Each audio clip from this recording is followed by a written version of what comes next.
Hello, everybody. Hope you all are having a fantastic week. Happy Tuesday. It is video review time. We have about 2 hours of footage to cover tonight. I'll have Michael hop on here. If you've been in the course since yesterday, I finally figured out an easy way for you all to download the checklist, and I'm adding the workbooks to that also. Easy to download as a PDF so you can print it and then also be able to save it to your phone. If you have any questions, you can post it in the group or let me know through email and I will get you all taken care of. We'll give everybody a few seconds to hop on here and let Michael get started. So he's got 2 videos that he's going to go through. They're all compiled together. And yeah, all right, you ready? I'm going to sneak up there. What is going on, guys? How in the heck are you guys doing? All right. Just another day in paradise working these ponies. Just had a warm blood go home after 30 days of cold starting. We have all kinds in everything from gypsies to foxtrotters, Tennessee walkers, Friesians, quarter horses, passos, colt starts, problem horses, barrel horses, everything you can imagine. So long day of that. Then we come here and we work it out for you guys. Hi from Alabama. Hi, Miss Becky. Hi, Miss Sasha, Ed, Lori, Miss Pam, Miss Denise. All right. Well, we're here for a reason, so let's get to it. There's nothing to it but to do it. Let me know if you need something. Miss Penny and Leroy working on 2nd and 3rd grade.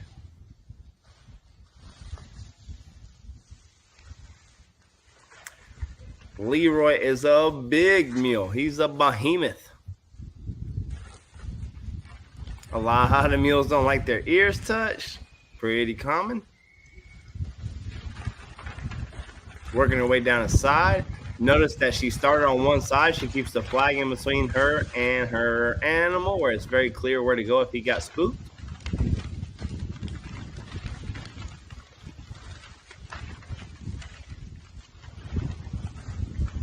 Whatever you do on one side, you do to the other.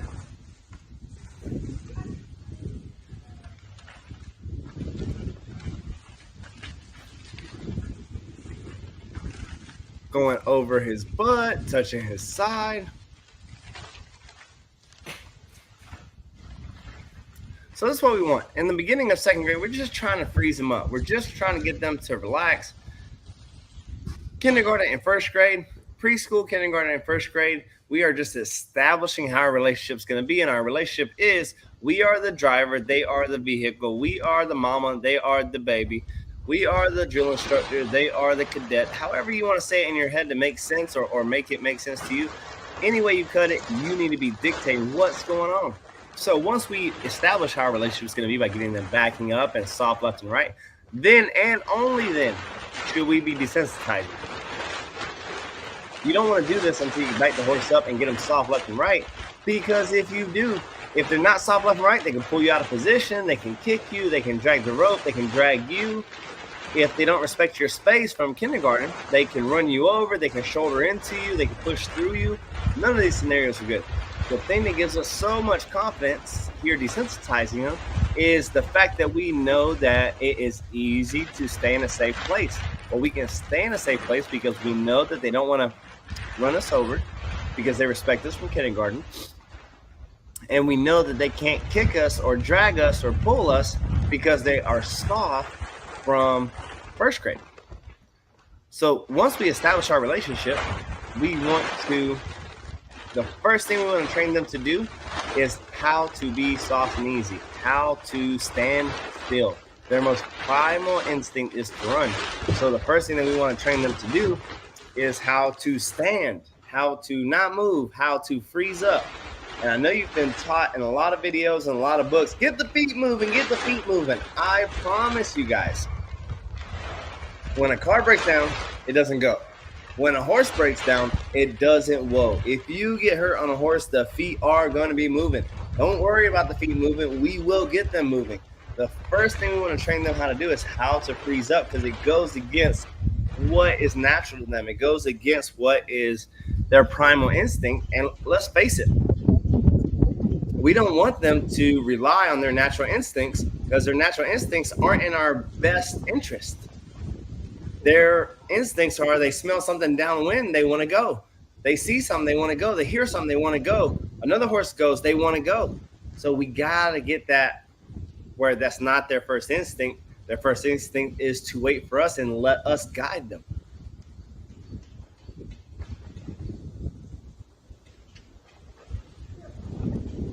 Very nice. Now she's transitioning into third grade. Third grade is whenever we are desensitizing emotion. So that horse stood still, stood still so well, relaxed so well. Now she wants to make sure, hey, when we move your feet, are you still going to be able to take the instruction? Are you still going to be able to be soft and easy? Even when we move you, are you going to be able to back up the same way? To be honest, I don't care how trained your horse is. I want to know what your horse does under distress. Everybody that gets hurt, they get hurt on a trained animal. If the horse has to be blindfolded, very good job, Miss Penny. Now, Miss Christine. Everybody that's been hurt on a horse, and all of you guys have fallen off, have taken spills, have had a problem. That's happened on a trained horse. Very few of us alive, if it's a feral horse that you have to blindfold and hobble and tie to a tree, snub up to get a saddle on, very few people want to ride that horse. So most people are riding a trained horse. If you fall off of a trained horse, he either doesn't respect you or isn't listening.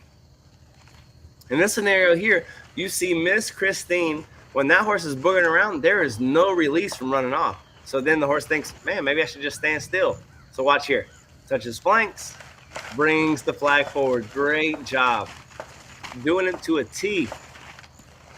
You start going back to that belly and that butt, it makes them want to blast forward.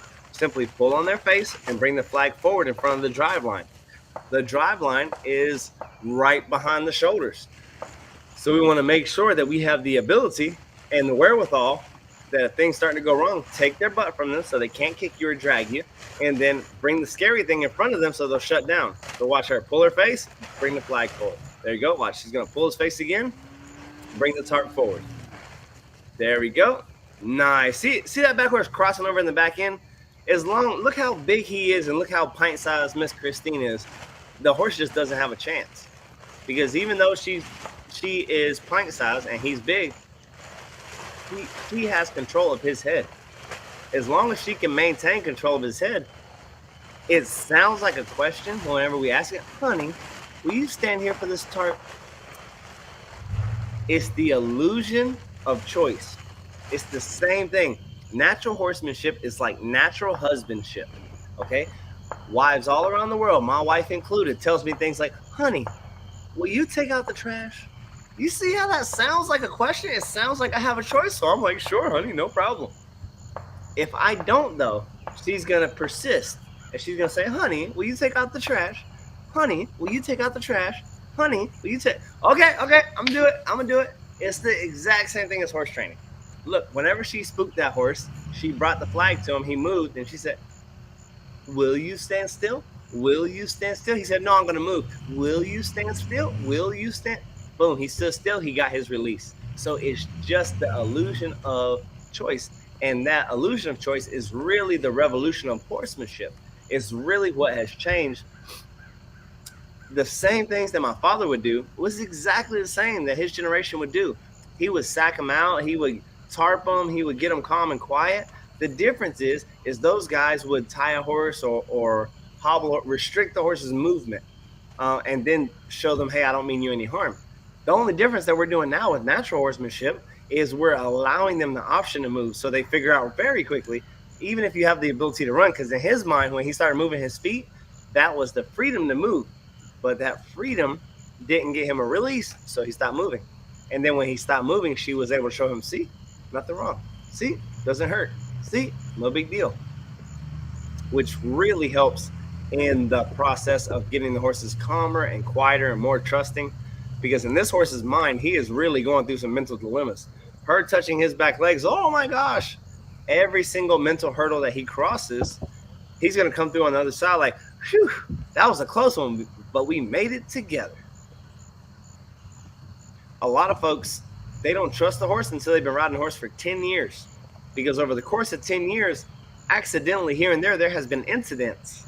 The bicycle came around the corner, that tractor backfired that one time at the chuck wagon races, a runaway wagon passed right by you, and now you trust the horse. Well, you trust the horse because you've seen that horse under distress, and they didn't murder you, so you trust them. The only thing that we're doing differently here is we are putting that horse under mental distress on purpose. She's playing with throwing the soccer ball up on his back and tarping him and flanking him and grabbing his back legs to see what he's going to do whenever he becomes uncomfortable. She's making him earn her trust.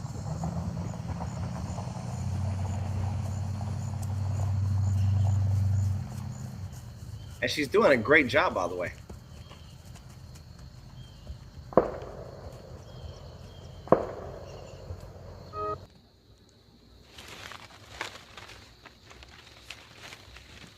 Miss Christine with Sparrow.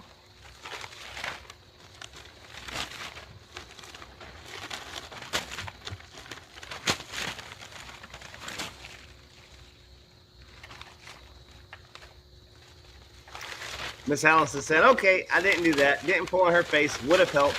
Absolutely. Miss Christine and Miss Allison, in all fairness, this is like doing two things at one time. It's kind of like the exercise where you pat on your head and rub on your belly. One hand has to pull and one hand has to push at the same time. So it does take a little practice. One hand has to say turn, turn, turn, and the other hand puts the scary thing towards their face in front of the driveline so they cut out.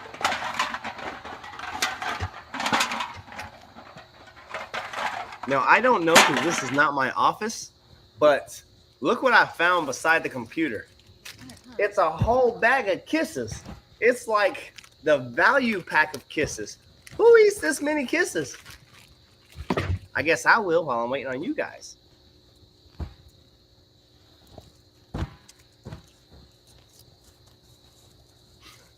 Miss Christine just walks off. She's like, yep, you're not going anywhere. It's amazing.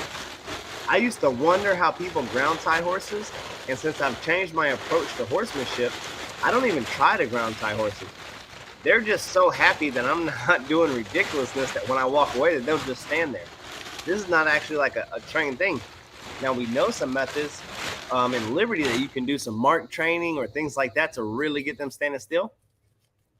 But so much of the time, you just get them broke. Okay, when you don't have their attention, they're not going looking for it. We are working on 2nd and 3rd grade.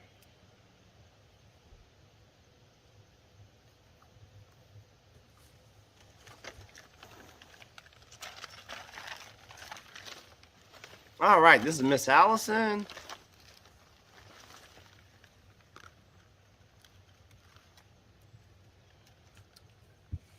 So usually whenever I approach straight down the lead rope and above their chest. When you bring it from the ground like that, it's very inviting of a strike or a bite.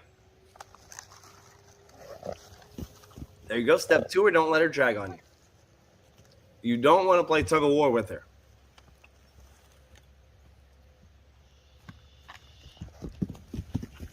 Whip, whip, whip, whip. Come on.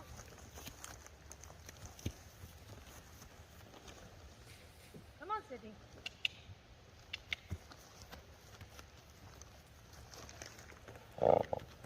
There you go. Straight to the face. Let's throw all those coils on the ground.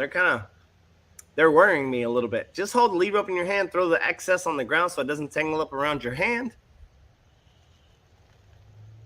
Go walk straight to her. When she starts backing up, you go with her. Keep it with her nose. Step into her. See how your hand's behind you? You need to be sucking up that lead rope as you walk forward and keeping that flag stick right on her nose.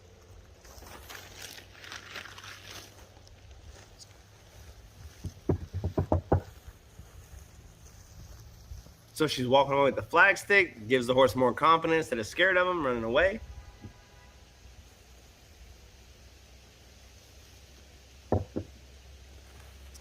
Straight to her nose, throw that excess on the ground so it's not around your hand. Go straight to her nose. When she starts walking backwards, don't try to hold her. Don't bring that hand behind your body. Stay with her. Just keep walking forward as she's walking backwards.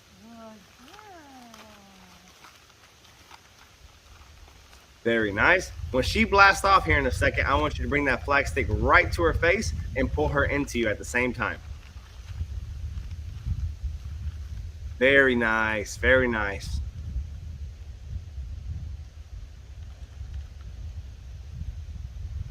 There you go. Walk forward, walk forward. There we go. Look at the difference when your feet move. But let's suck up on that rein and not have that lead rope behind her body.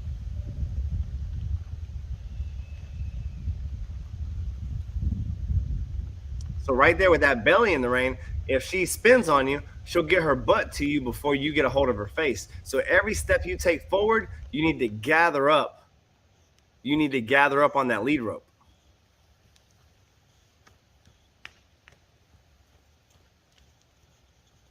So she said it took about 5 minutes to relax. Good, good.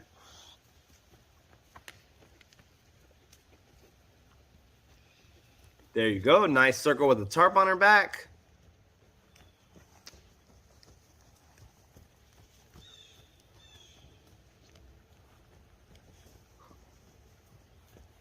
Miss Debbie says she's at work. She's sneaking in a view.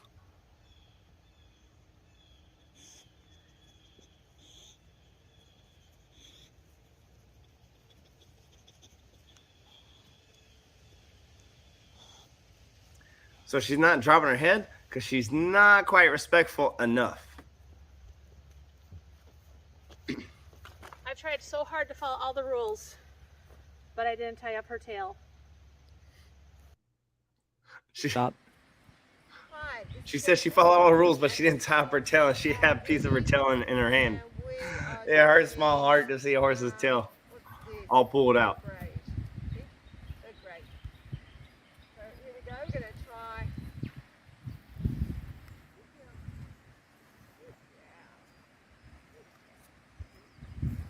try. All right, bring the hand up between you and your horse, just in case she was to step into you.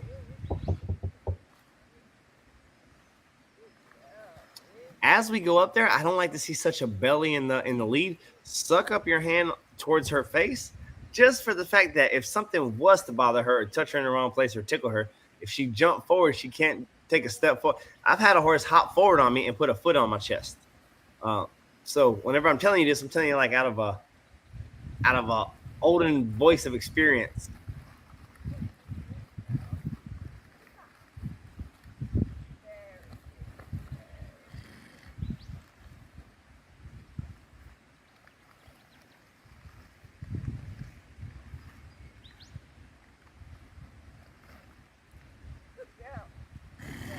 Very nice. Love to see how calm you got the horse.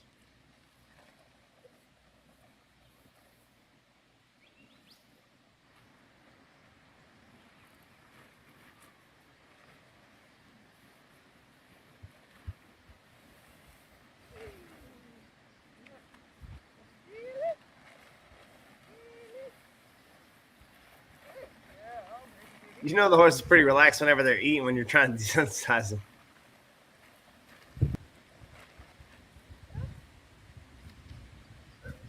If we're ever going through this horse help course and going through grades and your horse just passes it with flying colors, that is absolutely great. But don't worry, there is no completely finished horse, and somewhere you will have some work to do. So appreciate the moments when they just say, yes, sir, yes, ma'am, and keep pushing forward, being ready for the next thing, because you never know what grade they're going to have an issue with. Ms. Allison said, what do I mean a belly in the reins? You see how close her hand is to her face, how there's not a big droop? A belly in the reins is you have a hold of the lead rope, but the lead rope is all dang near touching the ground. So that the slack in that lead rope would be 6, 7, 8 feet of slack between your hand and their face. A horse just needs 3 feet, 4 feet of slack in the lead rope, and they'll get their butt turned around and put a foot in you. So you want to make sure as you start desensitizing and coming forward and getting all around them and over them, that you start sucking up on that lead rope. So if they turn, they run into your hand before they get their butt towards you. Put it close. Fine.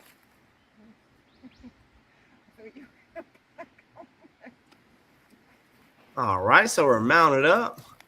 Got a cute little roach mane.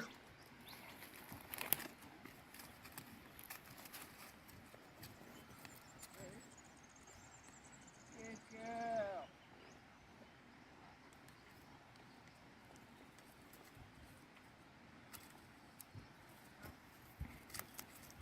Look, whenever she goes to turn, how she opened her hand way out to the side. I like that. That's being obvious.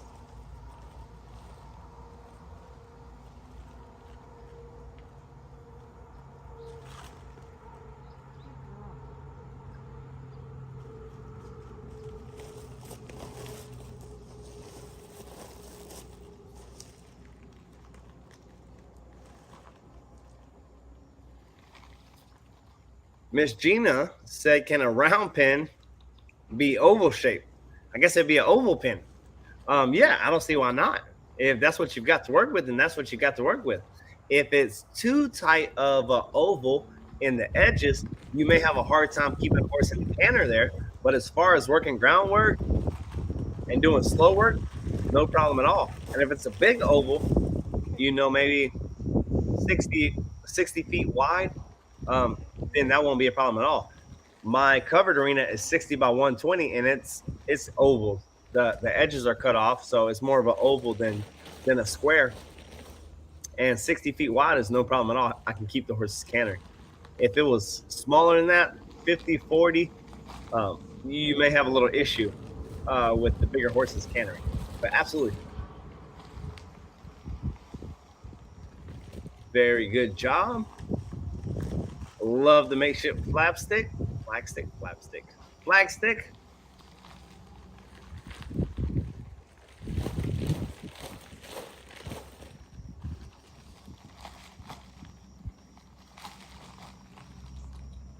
Whenever you switch sides, switch hands on the lead ropes.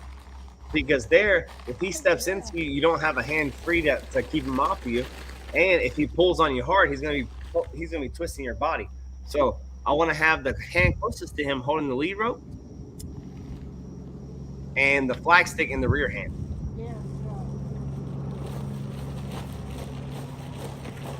Will you show a close-up video of tying to a tree, please? I will put that on the to-do list. Make sure you email that to Kelsey because she is my reminder for all videos, and I can have that done. Matter of fact, I have a lot of tie spots around the farm for trees. Everywhere I want to go, drink a coffee, see the kids, whatever I want to do, I'll just ride up the horse like John Lane, tie up to a tree.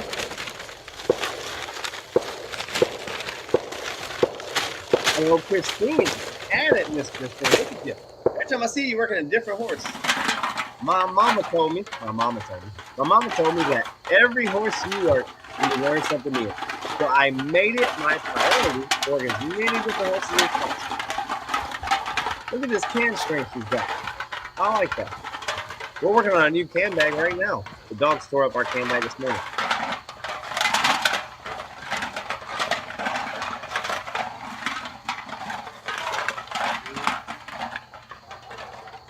Miss Lori said she has a 60 by 90 and find it kind of small to get a good canter, but it's all I have, so I'm going to have to work for you.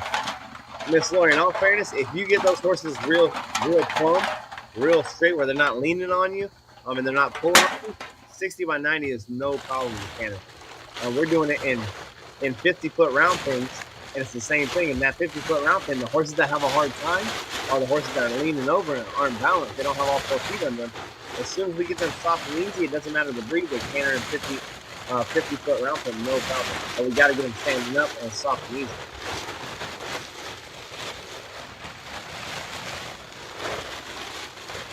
Look at Miss Christine here. She does something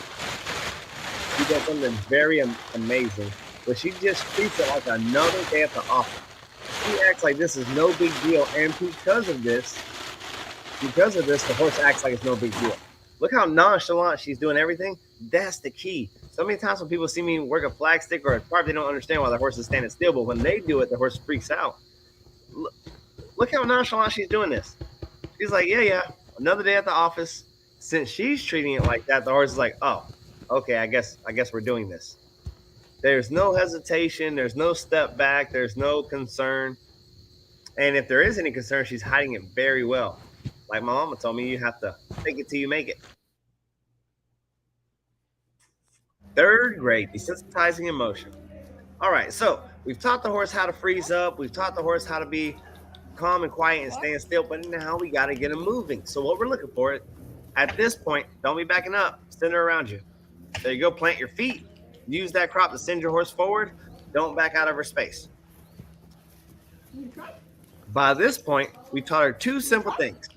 Back up and turn. Nice. Okay, great. You can do it. If she can back up and she can turn, left to right. Now let's see her do it under distress with something scary on her back. Because ultimately, she's going to have a predator on her back. Nice. And whoa. I like it.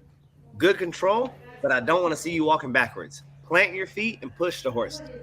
We're not leading the horse through the lunge. We are driving the horse. And the difference in your mind is everything, because from the saddle, you are driving them. You can't lead the horse from the saddle. You have to drive them. So let's go ahead and get in the habit of driving them from the ground. Watch Miss Christine here. She's going to stand in one place and she's going to push on that pony until it moves. Pop, pop. I can hear it popping. Pop, pop, pop, pop. Horse moves. Look at her stand her ground. That's it.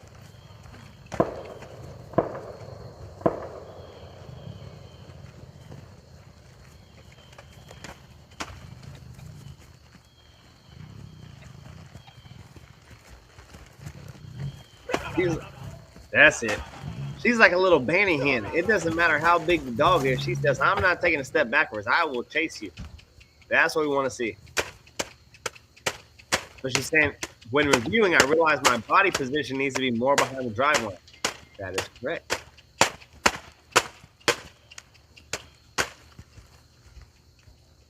So here, I don't care if you move your feet, but move it straight forward towards them. When you do that, they're going to back up, back up, back up. That's not helping. And then they go forward and realize, oh, that's where the release is. I have to concentrate hard not to back up when lunging. Absolutely. We all do, Miss Michelle. Miss Michelle says, I have to concentrate hard not to back up when lunging. Absolutely. All of these things, we have to make a mental effort, a mental concession that hey, I'm going to make a legitimate effort not to do this. And all these things just become muscle memory. The problem with the backing up is the horse is having a conversation with us that we may not be having with them, or we don't realize that we're in conversation with. As we back up, that horse says, oh, yeah, I'm pushing you around. I'm moving your feet. In the animal kingdom, whoever moves their feet is the loser. Whoever retreats is the loser. Whoever backs up is the loser. Whoever gets out of the space, the territory, is the loser. Whoever is the driver, whoever is the one doing the pushing, that is the winner. So I don't care if you move your feet, but move them forward. Move them in a straight line. Move them like a blue-eyed chestnut mare that's pissed off in heat. Okay? That's what you need to move like. If you do that, you'll get a horse that's very respectful, like all the other fields. All the horses in the field of a blue-eyed chestnut mare that's in heat. So we're talking about the drive line a lot. Miss Lori says, I have to remind myself about staying behind the drive line. That means this: when we're lunging, once we get them moving, watch how Christine is behind the shoulder. Wait for it. Right there. She drives that horse past her. It's important because for riding, we're behind the drive line, we're behind the shoulder, we're behind the eyes, driving that horse forward. So I don't want to lunge 15 feet away from them. I want to lunge right in their bubble, right behind their eye, because that really lets me know what I'm about to ride and how they react to having me behind their eye, over their eye, behind them.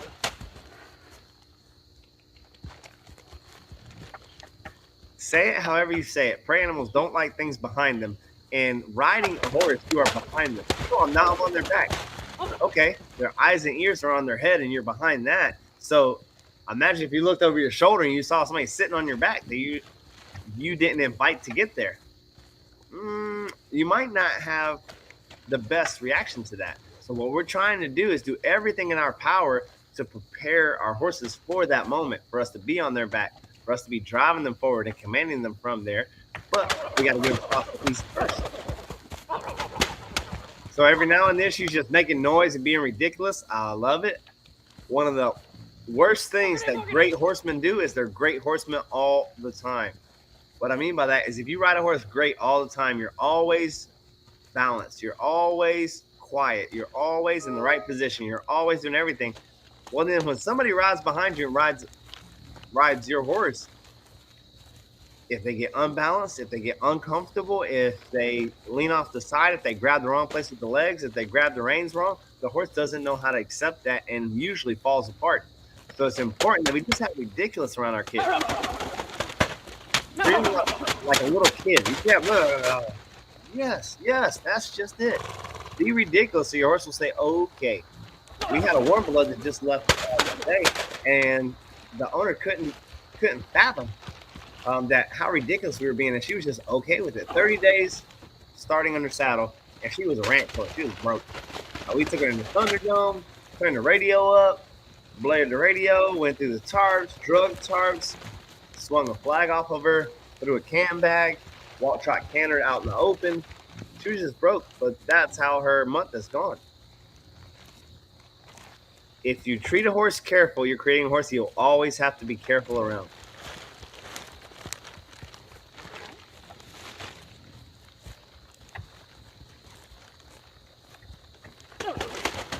So look how she kind of lulls that horse to sleep and then wakes up. Lulls that horse to sleep and then wakes up. Is it disrespectful if a horse leads an arm's length away from you, alongside of you, or should they follow from behind? I do like an arm's length away beside you, but I prefer beside you and behind you. So kind of both of those lengths, the arm length away to the side and an arm length behind. Just because if that horse is an arm length behind, it's a lot harder for them to kick you. If they were to get spooked or have a little kitten jump up and grab their tail or something wonky happen. You see how specific I am about things that can go wrong? It's because I have seen some things. I've seen some things go wrong. I've seen a cat jump out of a hay feeder onto a horse that you're leading. A colt start. Wasn't awesome. You putting that space in between you and your horse is the safety that you're giving your horse. Matter of fact, we just had a horse today that got a little claustrophobic, and the student was leading it. He got claustrophobic, and he just ran straight forward. And if it wasn't for that young lady having done good kindergarten, he wouldn't have sidestepped it. He would have just plowed her over. But she did a good job in kindergarten, and he respected her bubble. So last moment, he kind of saw her and kind of dodged her a little bit. If it wasn't for the respect series, she would have been in trouble. She had been hurt. So Miss Christine here, she is using the come get me trick on a mounting block. The fact that she's doing it on the mounting block tells you just how advanced those horses are. Usually the mounting block is the last place that we do it.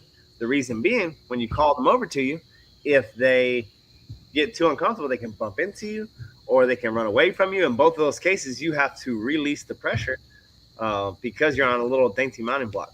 If she was just starting this, she would be over there on that wood fence straddling it. So if they ran into her, she could hold on, and if they ran away from her, she could keep pressuring.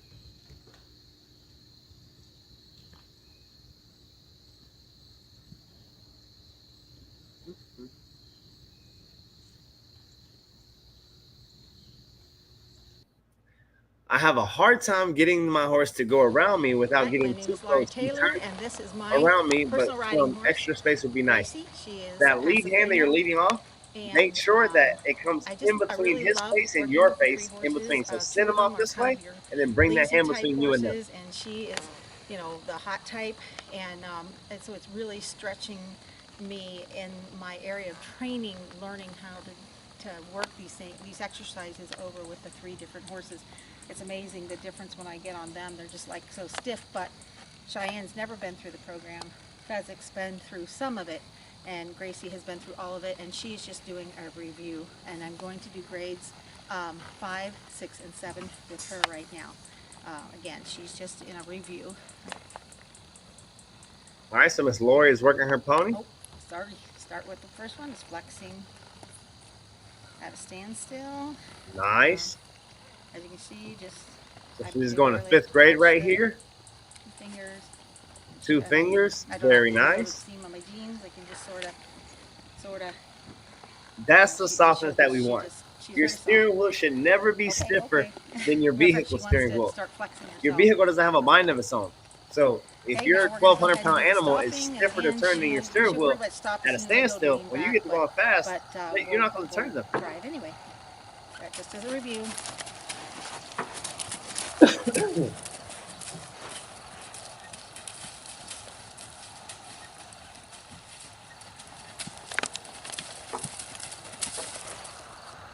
I got a little resistance. We need to review.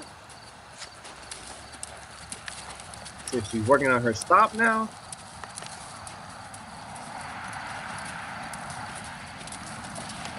Oh, there. No, I didn't put a little weight in my stirrups, getting ready to lean back, and she stopped already. So.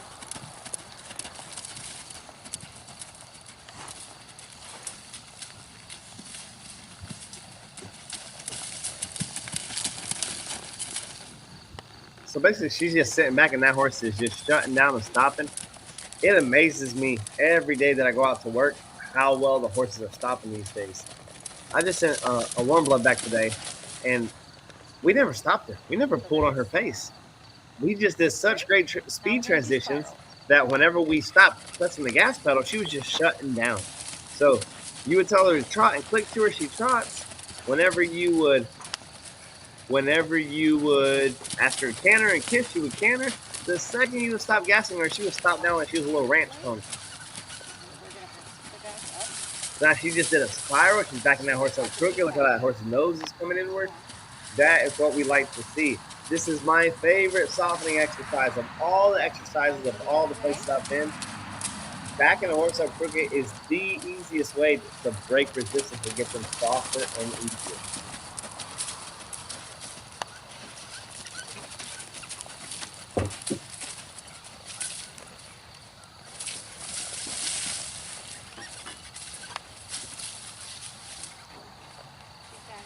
Do everything really fast. A little bit of an overachiever.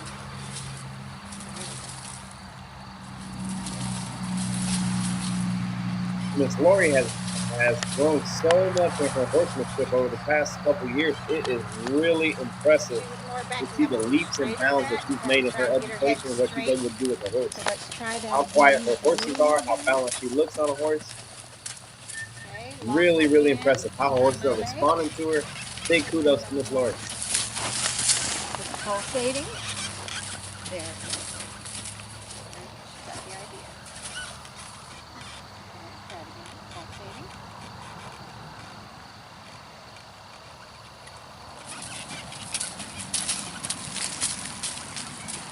There. Good girl. Okay. Good girl. Okay, and that ends my 5th, 6th, and 7th grade for tonight for Gracie. Thank you. Okay, my name is Laurie Taylor, and this is my son's horse, Cheyenne. She's a Tennessee Walker. And This is are Cheyenne. going to do She's a grades, Tennessee Walker. 5, 6, and 7, starting with grade 5, flexing at the standstill.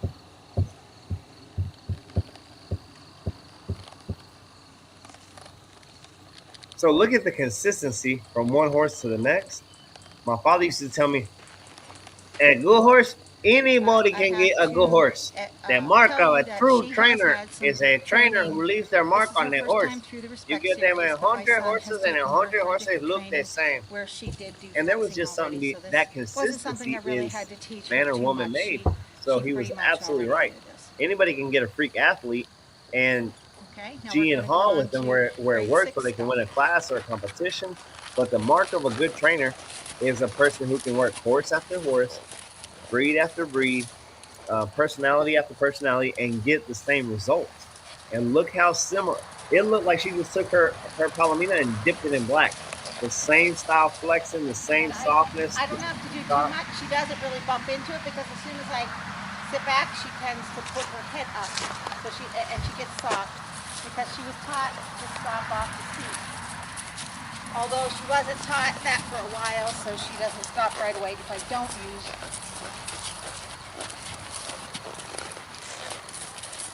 Okay, she stops just off the seat. She lightly puts her head up. So she's just locking her hands in one place. She has her arms extended. Remember, we're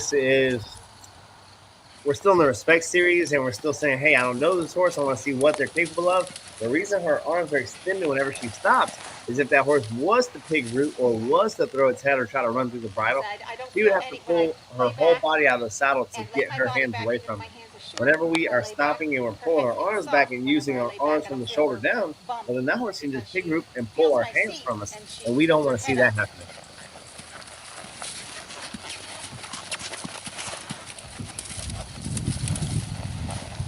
Nice stop right there.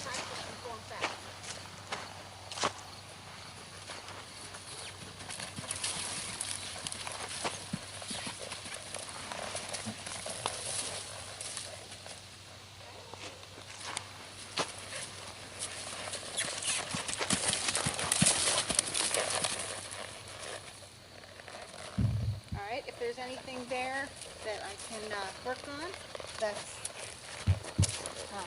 please let me know if there's. So she's asking if there's anything there to work on. That is good for this early in the game. Really nice work. Where the stop is really going to suck her butt into the ground, is really going to stop us when we get into those speed transitions and we really are driving the horse and driving the horse for longer periods of time, where that horse is starting to think stop and starting to want to downshift, or we're driving them a little bit when they're wanting downshift. You're going to get the horse when you just take your legs off. She's going to plant her butt in the dirt looking for that release. So no worries. That's as good as it gets, really, without picking on it too much. And at this stage of the game, I really don't pick on it too much. I just want to make sure that I can stop them as we progress in our training. The more we back, the better they stop. Remember, every great stopping horse is also a great backing horse. Every horse you see is sliding in the stop. Those horses back well.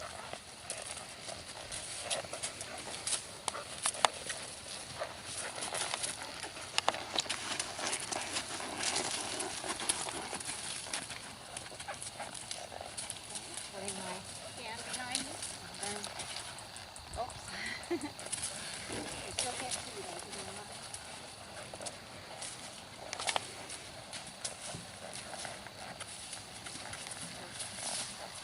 See, she's got slack. She's doing that on her.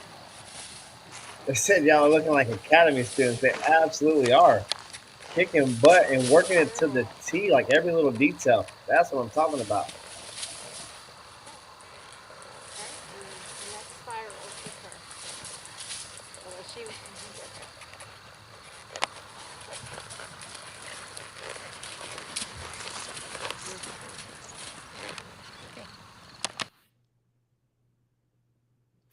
All right, we're going to go into our membership review.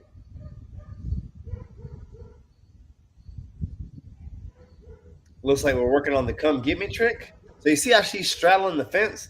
We do that on purpose.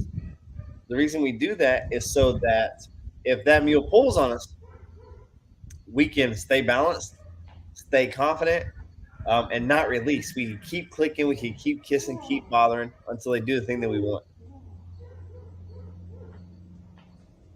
Very nice.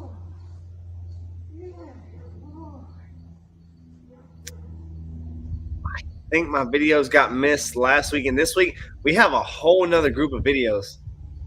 So this is one batch of videos, and we have another batch as well. So don't think that your videos got missed just yet.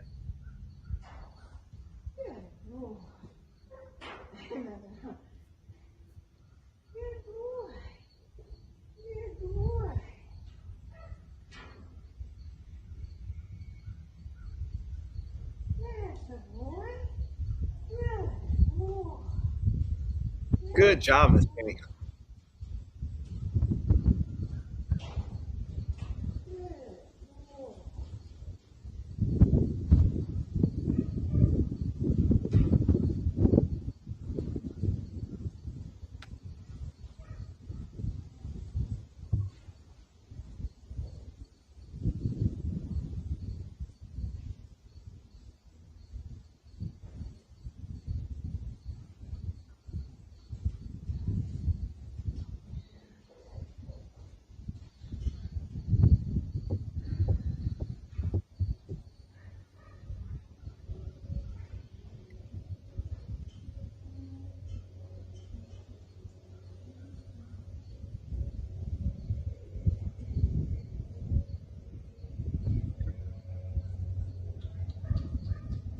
Very nice. She's reaching over. Leroy comes over, finds his release. She pets on him, tells him what a good boy he is. Miss Lori says Cheyenne and Physique are so different. I feel like I'm always having to create energy with them. With the Passos, I feel like I'm always doing the opposite, taking a deep breath and taking the energy out of my body. That's absolutely right, Miss Lori. From breed to breed, from personality to personality, from horse to horse, the levels change. The game is the same, the language is the same, but the amount of energy it takes.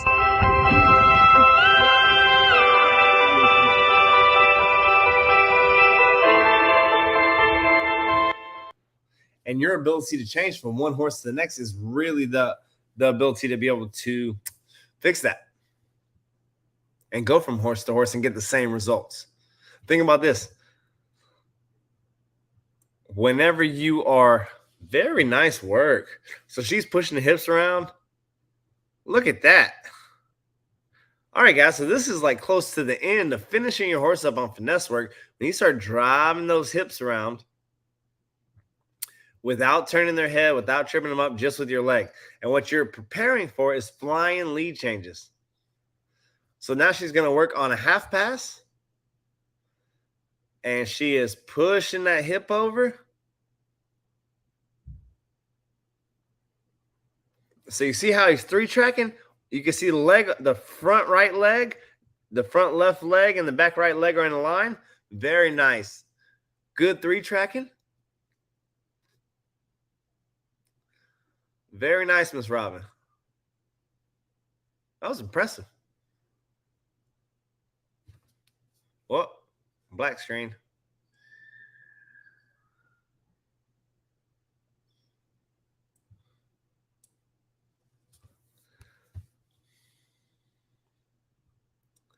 Hey, they got more space now.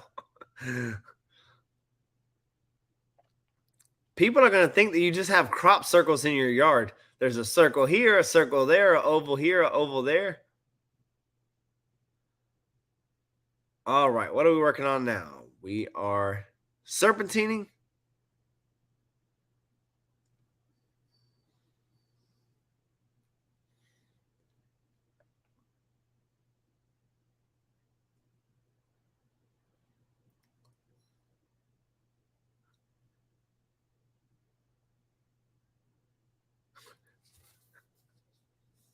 Miss Robin said it's too funny trying to try outside of a circle. She's been circling so much that it's hard for her to go straight.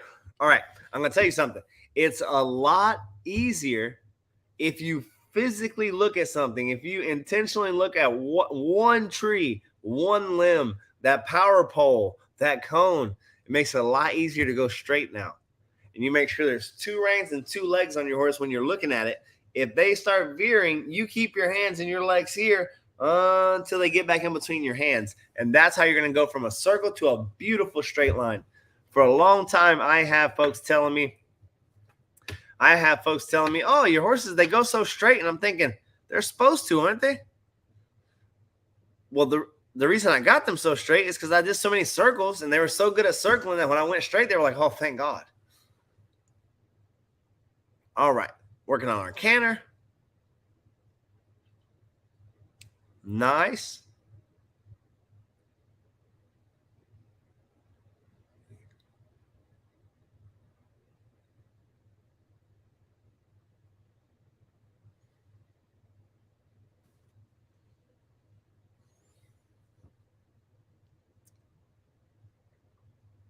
So you see that corner there? Basically the first corner of that rectangle, that's where I want you to ask for your lead. There we go. Now you got it.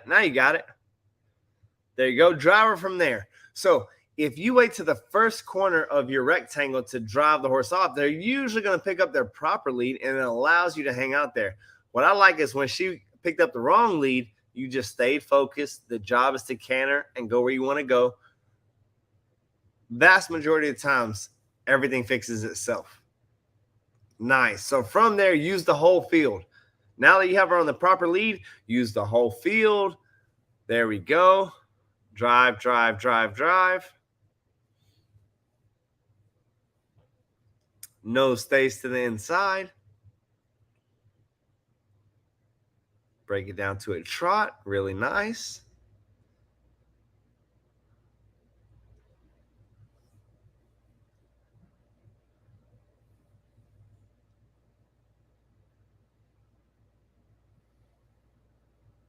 Nice. Like that left lead, looking good.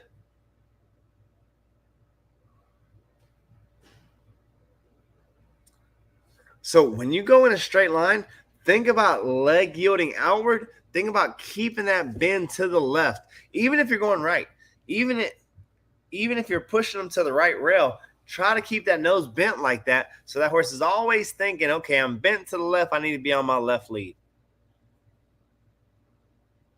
A lot of times, there we go. See, right there. You pushed out to the rail or to the side of your field, but you kept that nose bent to the left, even though you were going right.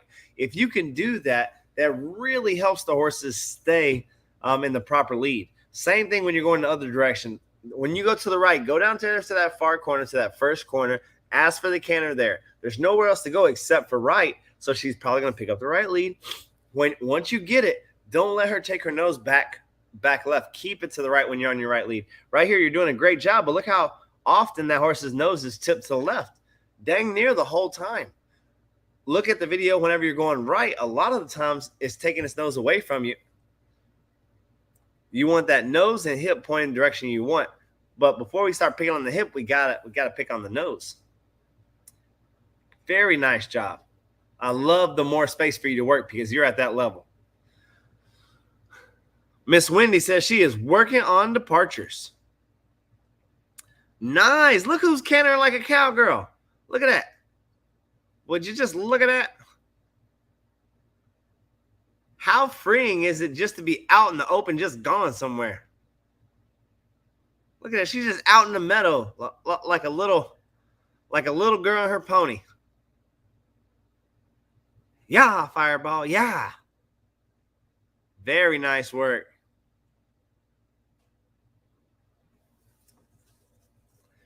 The other thing, let's say, hey, we're working on our departures. We're out in a big field like this. And let's say that our horse picks up the wrong lead. Instead of jabbing and poking or prodding or shutting down, why don't we use it's on the wrong lead? Change directions. Make that horse comfortable. I can already tell that they've been working at this because look how comfortable they look. When a person is uncomfortable, they go for a very short amount of time. They canter for 1 or 2 strides. Okay. That's good. Look how they're just out in the middle of this meadow and they're just cantering and covering ground. You want to know how we get a horse comfortable cantering? We canter and we canter and we can't until they stop trying to run and they start trying to jog. You know, if you're running a 5K, you're not sprinting. Okay, unless you're Ethiopian, you are not sprinting a 5K. You're jogging it. They call it a 5K run, but you're not running. You're jogging. Canter is the same way. Barrel horses, they think run because they're doing it for 15 seconds. So they're able to run and hold their breath. And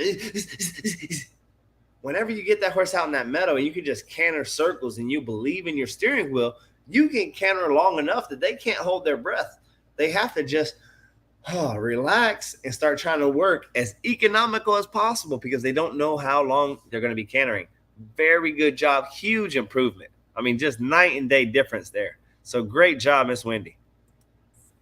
All right, on to the next video. The horse course. Rudy's 2018 mini gelding that we bought 2 years ago to get him out of a neglect situation.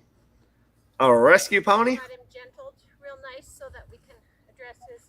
I like that teddy bear. But haven't really done anything yet to train him. Our goal is to have him a lead line pony for our tiny grandkids. They want to make this a lead line pony for their grandkids. We have skis to make it into a sleigh. Let's see what kind of grandkids they're going to have. Maybe a little ski joring. For his before, I'm going to try and start with the preschool and do some free lunging. We'll see how it goes because he was chased a lot before we got him, so he gets pretty frantic quickly. This will be the first time I've tried to free lunge him since we got him. So this is going to be the first time they try to free lunge him. This is the He came from an abusive place where he was getting chased around, having a hard time. So they say he gets pretty frantic. If we're doing preschool, instead of multiple obstacles, I would like less obstacles but longer, because those obstacles are so small. You're gonna have a hard time pushing him over if he doesn't want to go over. Got 2 flag sticks, super prepared.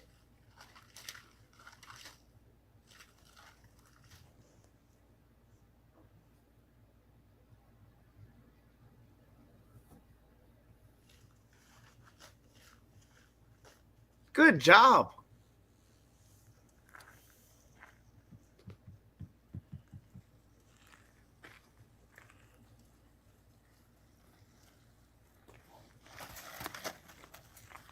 Miss Lori says, is it better to start the canter in a smaller enclosed space or in a pasture?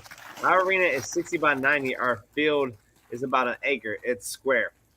Quite frankly, it depends on the horse. If you have a horse that's broke enough, a smaller enclosed space is better because you don't have to worry about steering. So you can just focus on relaxing, breathing, loosening up your hips, and learning how to go, the motion of the ocean. Go with the horse.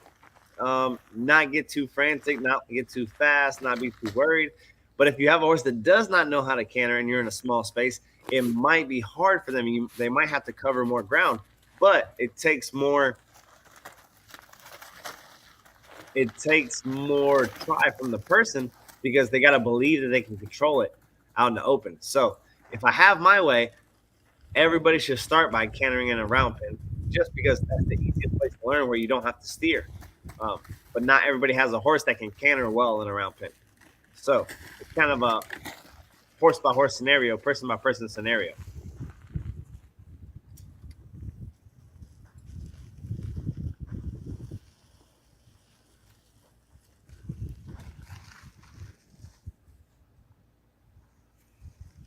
Horse definitely has an eye that he prefers than the other. Just take a mental note every time you see a horse.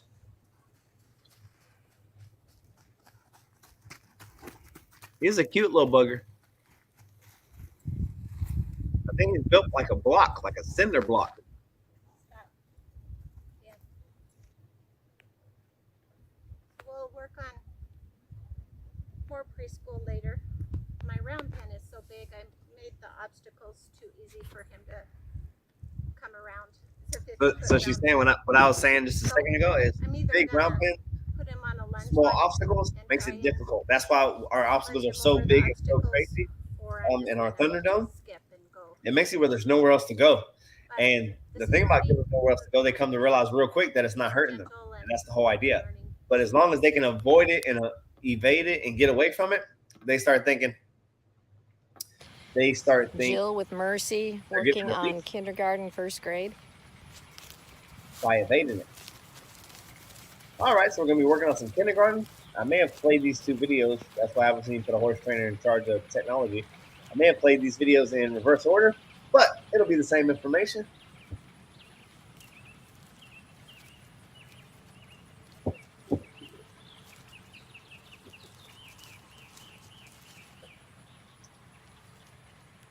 Backing up real nice, no pressure. Look at the belly in that rein.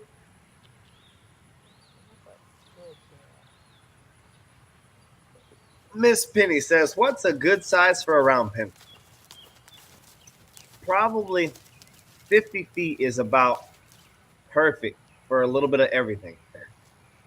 You get bigger than 50 feet, it's good for riding and going around in, but doing groundwork and stuff like that, it's easier for them to get a release from you and get further away where you can't pressure them. Any smaller than 50 feet, you get into the 40s and the 35s and things like that. It's good for desensitizing. It's good for groundwork because they can't get away from you.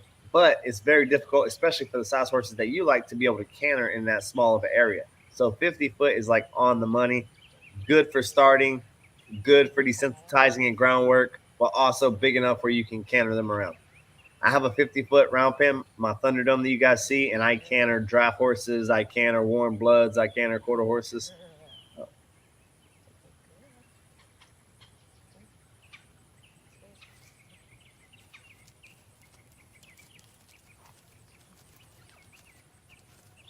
So you see how your hand's sticking out to the side right there? Once you get that horse going, leave that hand in between your face and his face. Leave that hand in between your body and his body. When you hold it up like that, like a scarecrow, it straightens them out and it brings them closer to you. We're trying to get back behind their drive line, and it's hard to do that if we leave the hand out. See how the hand's right there for a moment was just between you and them, and he kind of bent and stepped forward? So you don't have to leave that hand out there. Put that hand between. This says go that way. This says look at me. Go that way, now look at me. Go that way, now look at me. So what you do after you send them off is very important.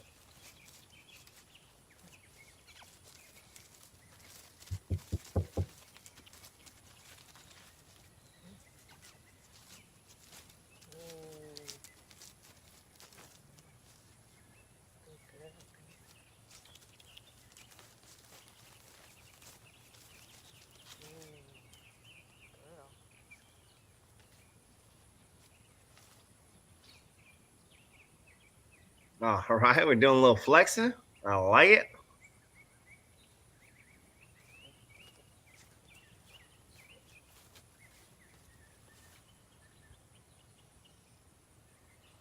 Good job. I love the softness.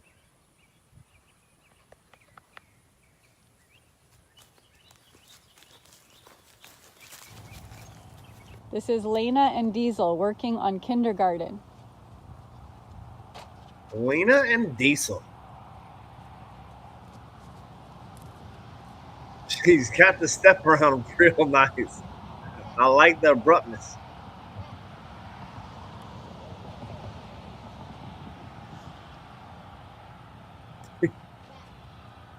Horse is smiling at her. Bigger. Got it. Okay, ask for one more.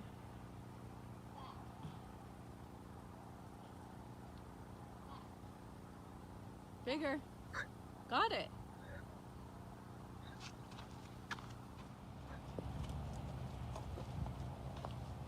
Stop. Guys, we can take a note. Take notes. You see how this young lady is turning around? That horse knows something is happening. So many of us, we turn around so slowly and so calmly. The horse doesn't even know we're turning around. It ends up This is kissing us in the Lena face. working on Close. grade 1 with Diesel. The quickest way to make a change in your horse is be obvious and ridiculous that you're asking something. That is how you're obvious and ridiculous. So right there, you see that horse take extra space? Now that young lady immediately is like, get out of here.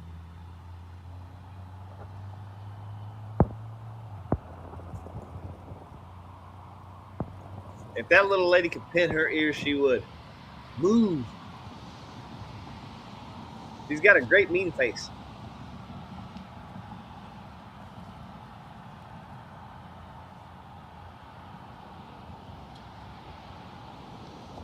See if you can get him going forward around you first. So I hear Mama Bear in the background being a good coach. She knows what needs to happen.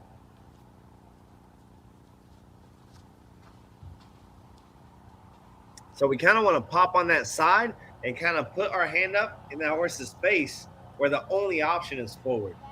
We start pulling our way and we start moving our feet as much as they're moving, and they'll kind of just dance with us versus driving them forward.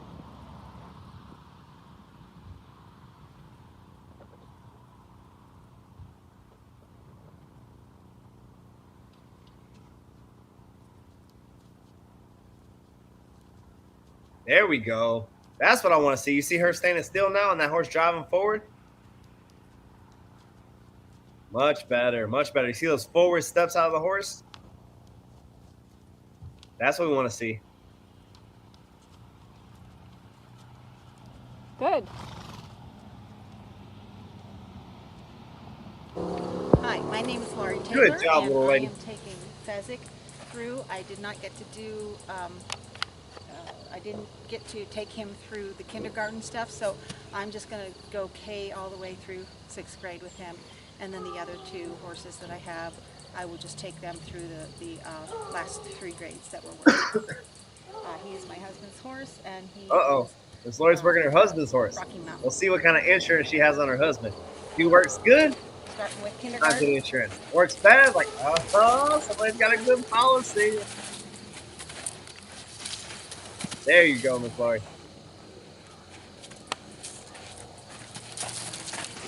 Sometimes I see husband horses. I'm like, oh, you don't like your husband too much. Then, of course, the opposite. I meet husband horses, and I'm like, oh, what a loving relationship. She gave you the sweet one. Okay. Now going on to first grade.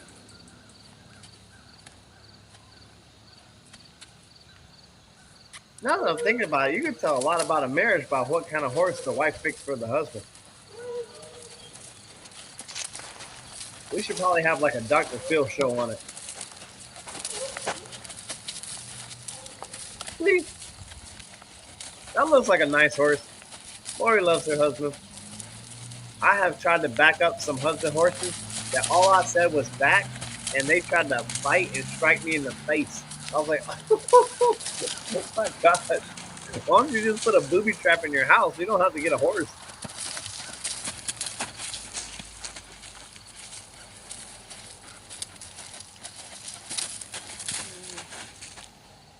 All right. Now going on to second grade.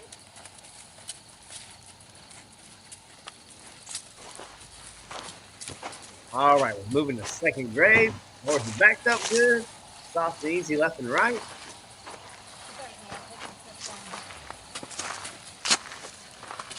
You got to get all his stuff. We're trying to stay where the sun isn't too bright because the sun is going down. Who all is a fan of half of the stuff I tell you to get? You can get at the flea Desensitizing is market probably or one of the Pheasant's bargain, hardest things. the bargain barn. He's talking to me.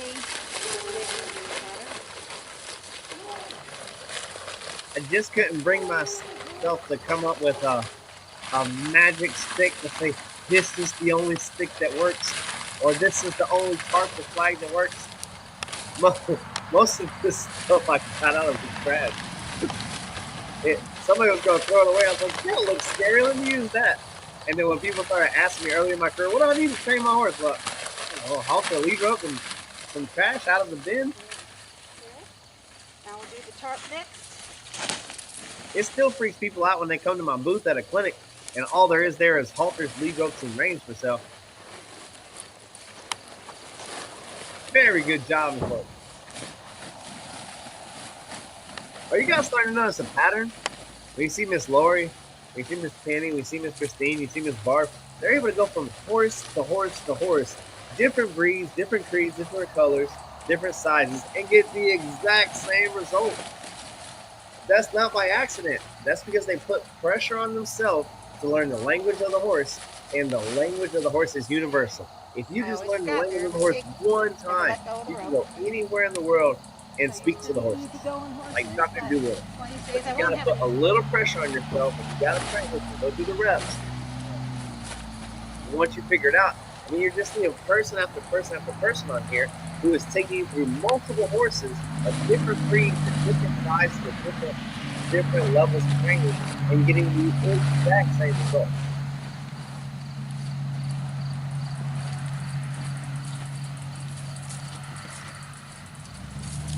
Christina says, I maybe need to go back and watch, but when I'm sending my horse around me, what do I do to change to communicate when I want her to stop?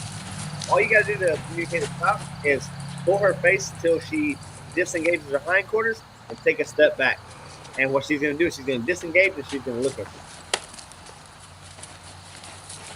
So watch Miss Lori here. Whenever she goes to stop this horse, she'll disengage it.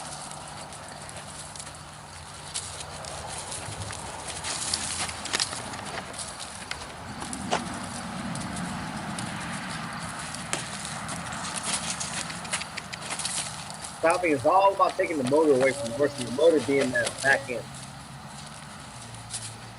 And then, of course, if you turn and that horse faces you, so like right there, if she's sending the opposite direction, all she had to do right there to stop it was not send it.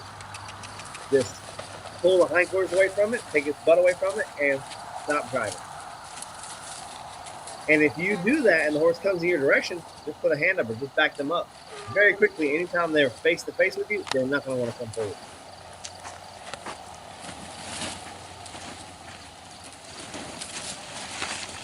process over here. Now we're going to do what grade are we on? Third grade? Mounting?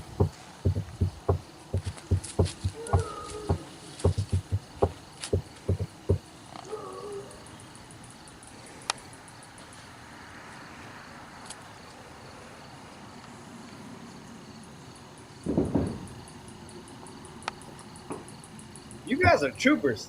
We're over an hour in. And there's still a gaggle of you guys on here watching and studying. I like it.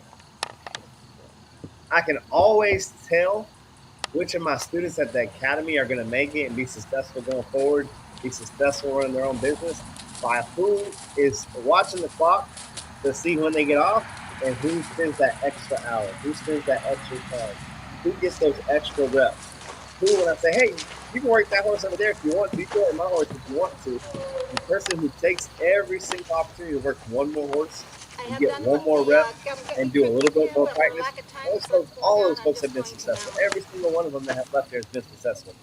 There's been a lot of them, though, that, hey, they're counting. This is not a 9 to 5. They're counting the time, the countdown till 5 o'clock till the horses get fed to get out of here. Those folks have a hard time running their own business. Rub on him so he knows we don't have to take off right away. Now we're going into the next grade, into 4th grade with flexing at the standstill.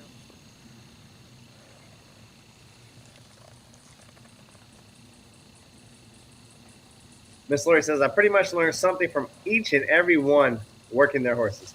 Absolutely. Every single time you swing your leg over a new horse and work it, you will learn something new. And it gets to the point that you start seeing the patterns. And once you work enough horses that you start seeing the patterns, that's when you become real dangerous. You start saying, okay, everything's cause and effect. And you start becoming real hard to rattle. And whenever they can't rattle you, well, then you can be very, very clear.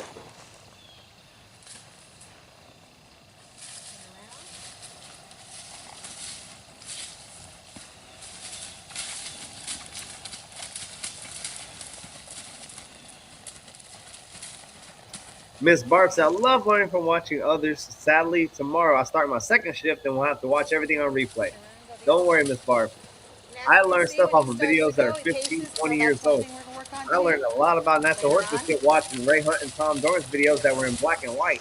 You know, we're grainy, we're on VHS. That is okay.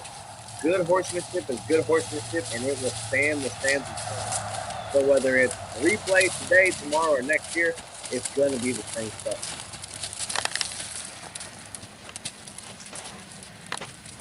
Miss Melissa said, I think these women are amazing, and I learned from them. You are absolutely right, Miss Melissa. They are amazing.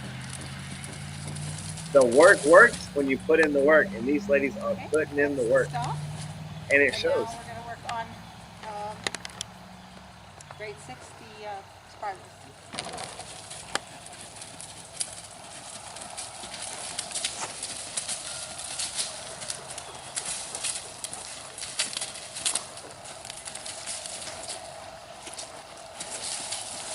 I was sending my pressure on through the grades today. Someone that will drive past anything, and I mean anything, perfect as can be when being driven in a horse. Put a riding saddle on her back, though, and pick up a cart, and she's like, hell no. All right, Miss Christine, well, a lot of times when the driving horse, they're accustomed to blinders on, straight line, straight forward, and they know what's going to happen, so they have to drive straight forward. Whenever you pull those blinders off, you start getting up above their back, you start pulling that tarp up and around. It's a different story. Horses can be amazing at one thing, and it doesn't mean that they're great across the board. So that's why we go through this program to see what bothers them. So right here, she's trying to create energy. That's it. Miss Lori, look how you lean forward just a little bit and make sure to rock those shoulders back and sit over his butt. Harder side. He seems to do it better the other way. She's backing up to that hard side. Lock my hand in place. Lean back. There you go. Lower that left hand. Nice. Very nice. Very nice. Way to out persist that horse. You don't beat a horse with power. You beat him with persistence. Fancy and Betsy. Fancy don't let me down. Fancy doesn't look too happy about backing up. He got them ears laid back. Looks like a seal. Back. Back. That's it. We don't care if she gives us mean face, mare face. As long as she's backing up soft and easy, that's all you need. Back. Back. That's it. That's it. Way to increase the pressure. I like it. Yeah. Good job.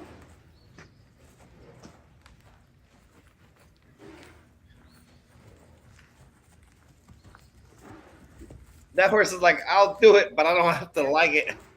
That's okay. You don't have to like it, just as long as you do it. Back. Nice.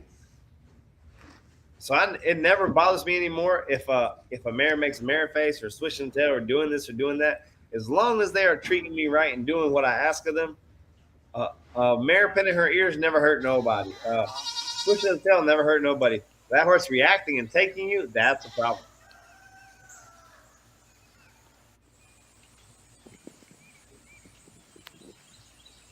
That's it. Very nice. I love that relaxed body. Don't point your right shoulder towards her. Point your left shoulder. So we want to mirror and we want to do the opposite of what she's doing. We point our left shoulder towards her. She points the left shoulder towards us.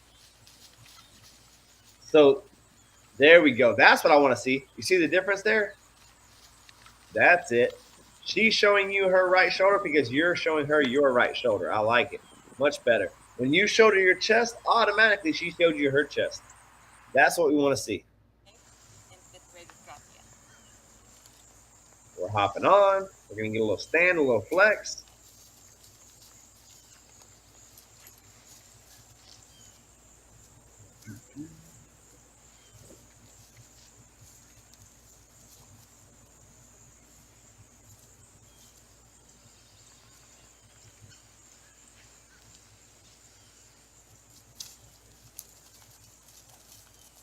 All right, so when we go to flex here, bring that hand out and about. So when that horse started boogering off and kind of catching some ground, right then and there, slide that hand out to the left, grab a hold of her face, and pull her to your hip. Don't even give her that opportunity to kind of practice the wrong answer. So where she made it across your field before she got flexed, she should make it one step, get flexed. One step, get flexed. Very quickly, she's not allowed to get away with that kind of stuff.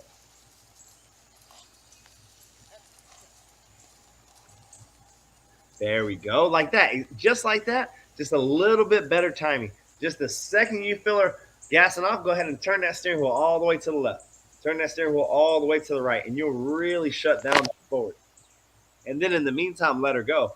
If you can do those two things, if you can be all or nothing, if you can grab a hold of her, flex her, bend her, and then let go, and every time she surges off, she gets flexed and bent, and she gets let go without the allowance of getting the wrong answer for 20, 30, 40, 50 feet, very quickly she is not going to want to stay amped up on you. She's not going to want to stay excited because it's so clear.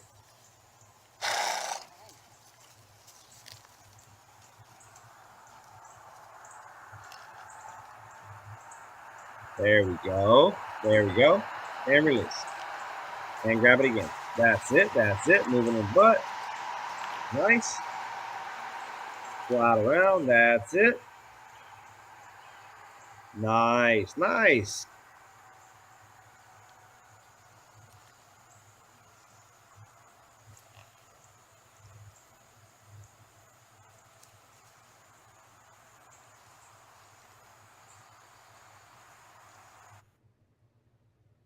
Good job, Miss Lori. Look to make a couple of those small changes, and you'll see a big difference.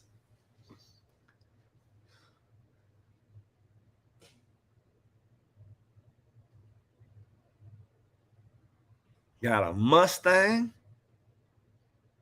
I love that hand placement. Look how that her lead hand is in between her and her horse. That's what I want to see, guys. That lets the horse know where to look. You see that? Immediately. She sends the horse off, and then immediately her hand goes in between her and her horse. Very nice. Look how bent that horse is, how soft that horse is, because she's being so clear in how she's driving the horse.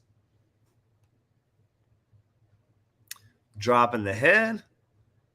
There we go.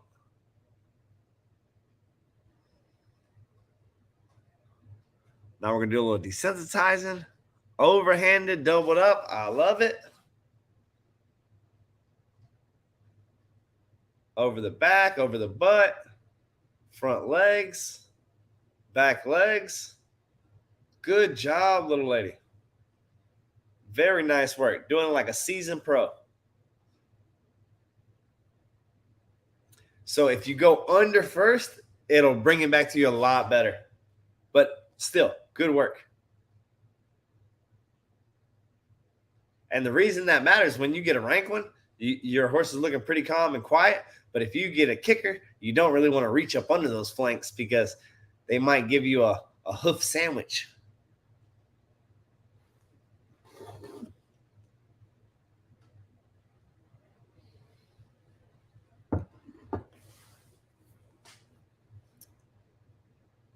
Very nice. Good catch. So that's what we want to see right there, that you sling it over and you catch it on this side. You don't even have to reach down. You don't even have to drop levels.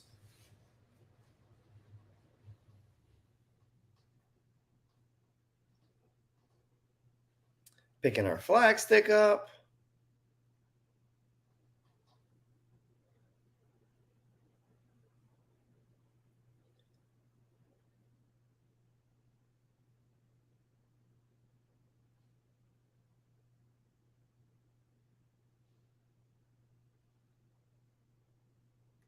Love how nonchalant she is with it.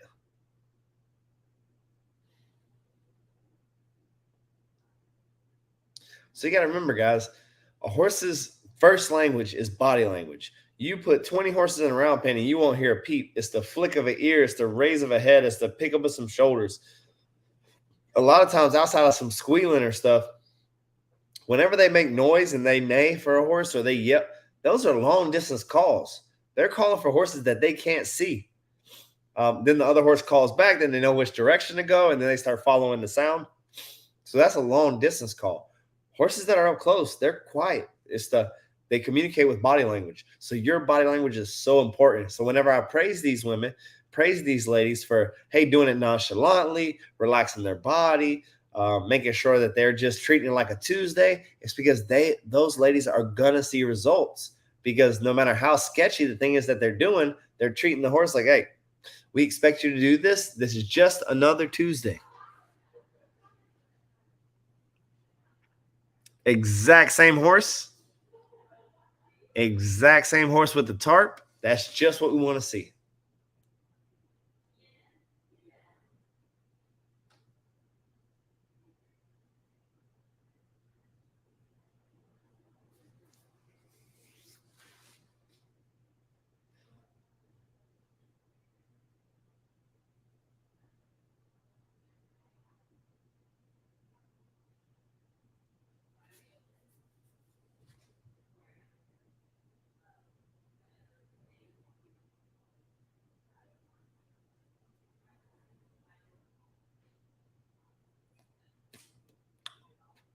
Hooking up our reins now. I like the look of this horse. You see how the horse is flat, head down, below its back, relaxed, moving quietly. That's what we want to see. Those are the signs of horses usually going to be calm and quiet. For the most part, I can look at a group of horses about to go on a trail and one glance over in 20 seconds, 10 seconds, tell you who's most likely to have problems. And my dictator, my judge, is how high or low their horses' heads are. That one horse is kind of dancing around, jigging and jiving with his eyes all wide and is dancing here. Person's holding on their face. The horse is flipping their nose around. They're probably going to have a hard time. The person whose horse looks like this, head down, calm and quiet, soften the body. That jigging horse is bumping into them and they don't even look over, don't even care. Odds are they're going to be all right. So if we know that, then we know what to work towards. All right, getting a second horse out. I like it.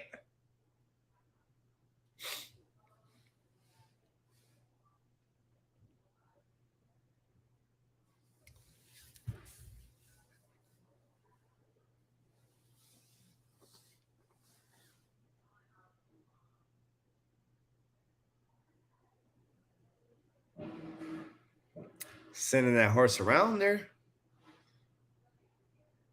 Look how soft she has both of the horses.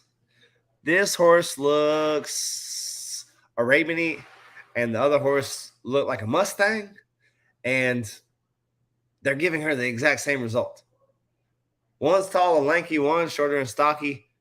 The answer is the same. The give is the same. The bend is the same. The softness is the same. That just shows you that she's going through the same steps, doing the same work. They drop their head the same. They got that same quiet look. If you saw the warm blood that just left our house this afternoon, you would think, no way that's a warm blood. That's a little ranch pony, a tall ranch pony, but that's a ranch pony. Look how quiet it is. Look how it stops. Look how the second you take your legs off it, it relaxes. Same thing here.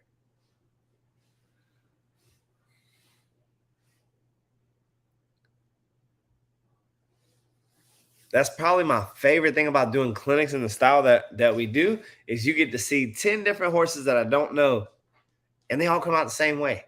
They all are relaxed. They all give their face. They all have the same look in their face. Well, now you see young ladies like this that are putting in that persistent work. They don't have to work to get that look. The horses come out already looking like that. That's what we want to see. Whenever you see me having to work so hard to get it over the course of 20 minutes, 30 minutes, 40 minutes, that's for horses that I don't know. Once I know that horse for a few days, this is what I expect. I want the horse coming out looking like this. Calm, quiet, relaxed, ready for work, ready to answer any questions that I ask.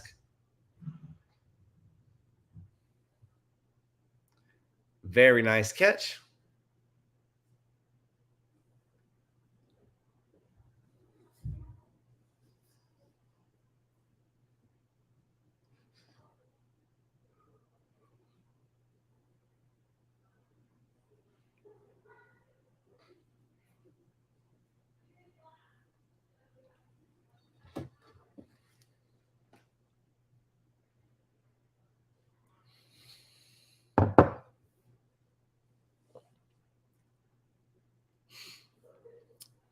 We're flagging.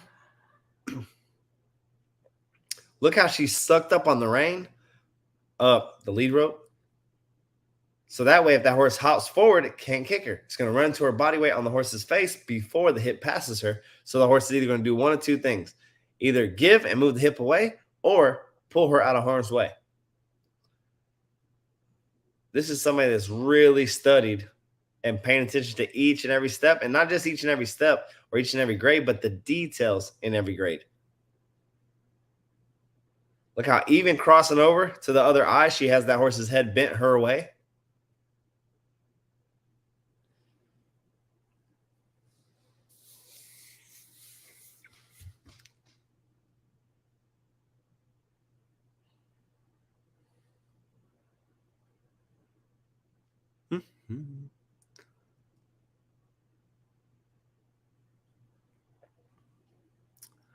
Tying the tarp up.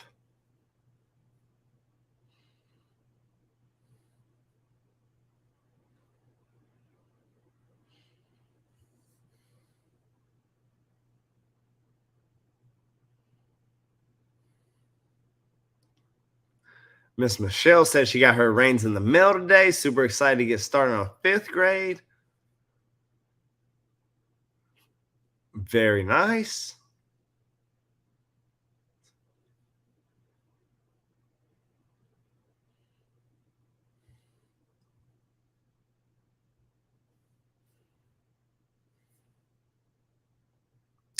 I like the focus on the butt, but let's, instead of bringing our face closer to her, let's bring our face to the side. The reason being, if we bring our face closer to her butt, we're closing the distance with our face to her butt. If we lean, we change levels, that's fine. And we're being obvious, that's fine. But let's do it to the side so that we're not closing distance with that butt. So if you, not on these guys, you have these guys working real well. But remember, great horses ruin your horsemanship. Horses that you really don't have to worry about. There's nothing. Those are the horses that ruin your horsemanship, because then it's the next horse that gets you, because you're so accustomed to doing things and getting away with it, it becomes muscle memory. So next time you move that butt, try not to bring your face closer to the horse's butt, but you lean to the side and look at their butt.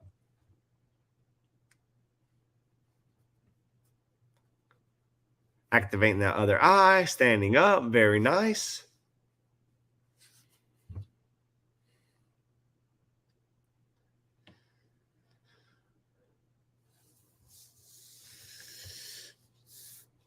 Excuse me.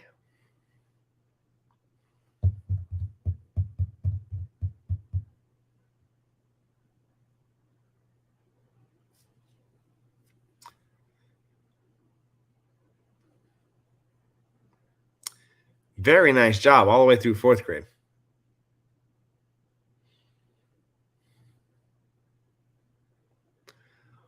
Moving on to 1st grade.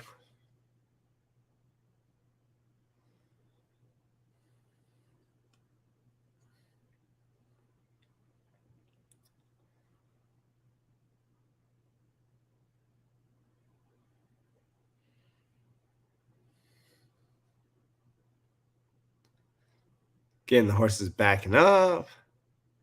In kindergarten, now we're going to 1st grade, getting those horses softer and easier.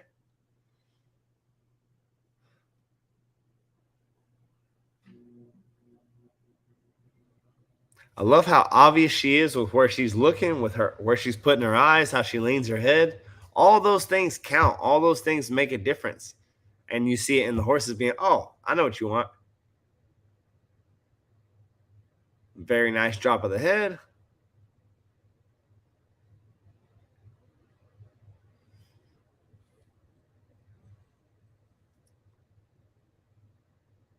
Now we're doing a little desensitizing.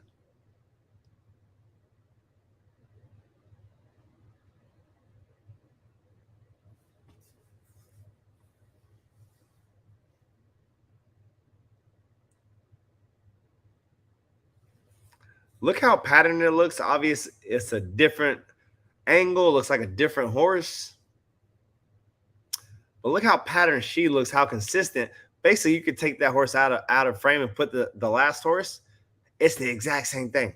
Well, in order for our horse to be consistent, we have to be consistent first.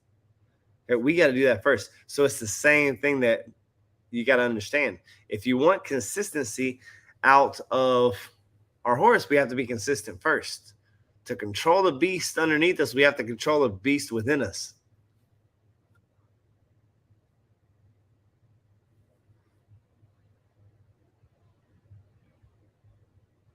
I would love to get a set, but the exchange rate to Canada is insane.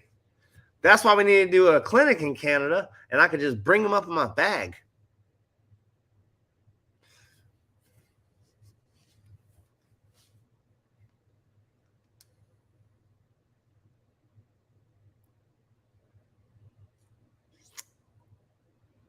Miss Jess says, Allison, they are so nice. Yes, they are.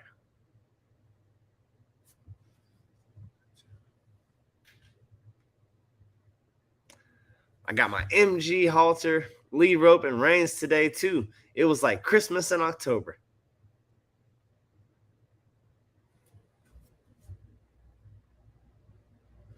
If you knew how many adjustments we made to get to that halter, my father and I probably went through a dozen different adjustments.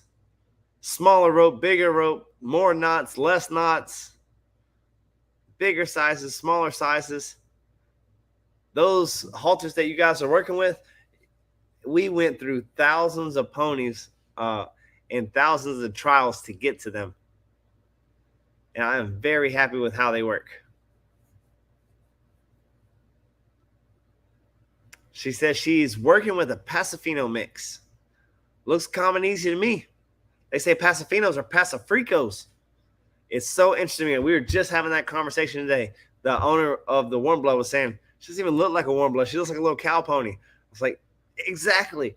So much of what's said about Pasafinos and Arabians and warm bloods and thoroughbreds, and let's not even talk about saddlebreds and things like that. It has nothing to do with the breed. It just has to do with the training of the breeds. And what we don't realize, we put two and two together. We say, oh, Arabian, hot.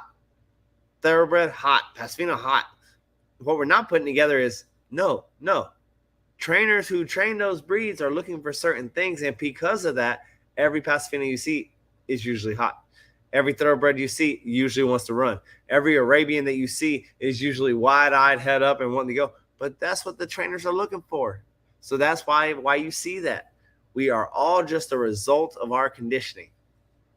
Have you ever seen these actors who adopt children from faraway places, from different continents, and the child looks, the voice that comes out of their mouth because they were raised in the States and how they look do not go together? That just shows you right there. It's not about what breed you are. It's not about what race you are. It's about where you're raised and what you're raised like. What's the exact same thing with the horses? You can have a Pasifino or a saddlebred or a thoroughbred and have them just calm and quiet as could be. If that's how you raise them, that's how you train them. It's all about how you condition them.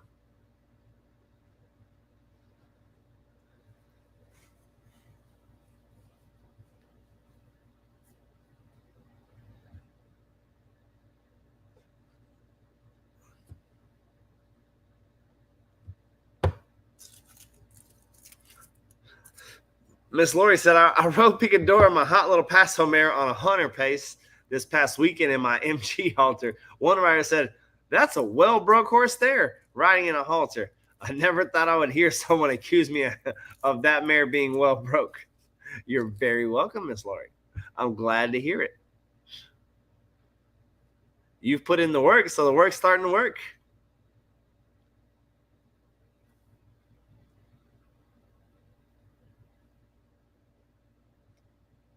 That's it. Doing a come get me trick, sending her right over.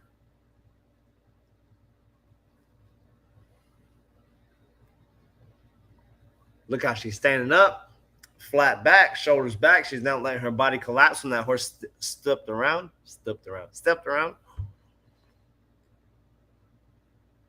Swung her leg over, found her stirrups.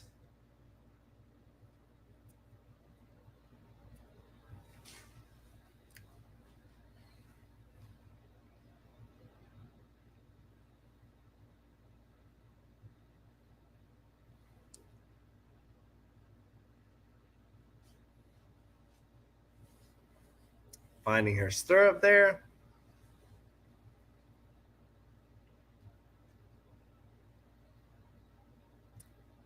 Flexing her around.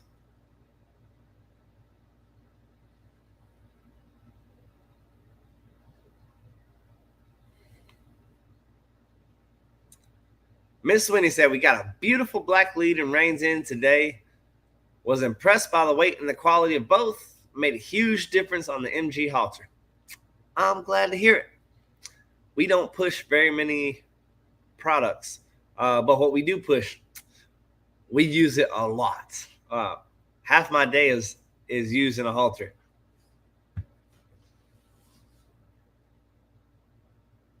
Rode a one-eye horse for the first time today. Not my first one-eye horse, but the first time I worked this one-eye horse that just came in for training. Guess what I rode it in? A halter. Colt start. I started today. Guess what I rode it in? A halter. Problem horse that likes to buck and flip over. Guess what I rode it in? A halter. In my opinion, if the horse doesn't give to pressure, doesn't understand how to give the pressure, me putting a bigger bridle on it is not going to fix it. If there was a magic bit out there that would fix a horse, I would be out of a job.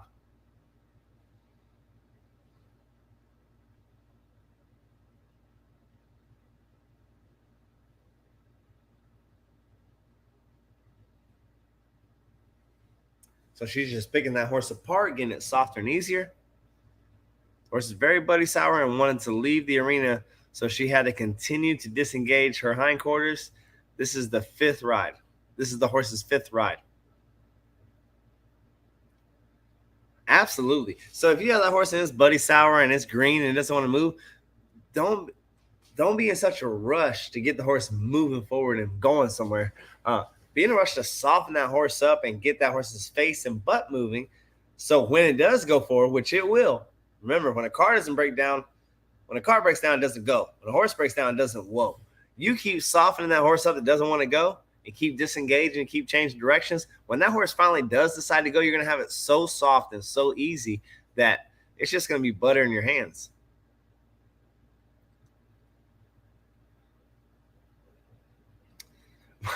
My sister was convinced that we are going to kill ourselves trail riding in a halter and reins.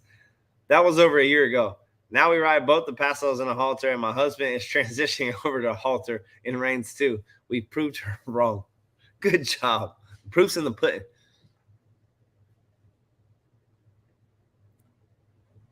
Really good job for the 5th ride on this pony.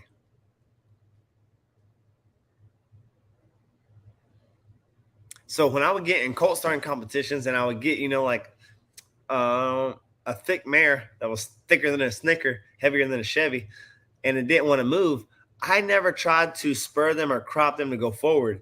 If they was stood still and they didn't want to go anywhere, I would just soften their face, soften their face, soften their face. A sticky face makes for sticky feet. The second that I got their face soft, then I would use that soft face to start moving their butt. So now I'm moving 2 feet, moving 2 feet, moving 2 feet. I move those 2 feet until the horse is like, oh, I need out of here. And then they move 4 feet. But by the time they decide to move, I already have such great control of their head and their butt that there's no fear, no concern about them running off. And that's a lot of what this young lady's doing right here. Horse's 5th ride. She's out in a big arena or a big space. And she's just able to disengage, change directions, disengage, change directions. And in the meantime, give that horse that loose rein.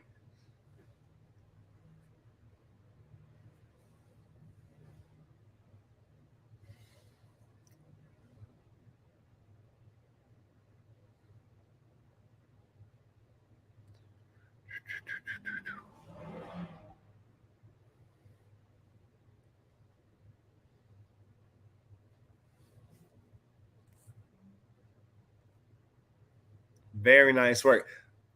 If I have any critique, which I have very little on this ride for the 5th ride, is in between, give the horse the reins. Go all the way to center rein on his withers so that it becomes very obvious. The tighter the reins get and the less margin the error get, the easier it is for them to get stiffer on you. So like right there in the middle, go all the way to the center until that horse makes a move on you. If that horse just kind of wants to walk off on her own, leave her at the end of the rein. 2 reins on green horses get us in trouble. A loose rein and just picking one side of, obviously you have her already soft and easy enough left and right. You can pull her face in her butt. Now, if you just give her that loose rein, it'll be very easy to convince her to do whatever you want to do. But if she makes a move and you grab a hold with 2 reins, then you may run into trouble in a straight line. Heck of a ride for that horse's 5th ride. To be able to come away with a good experience, to get soft and be easy. This is Angela and Diesel, and we're working on grade 1. This is Angela and Diesel.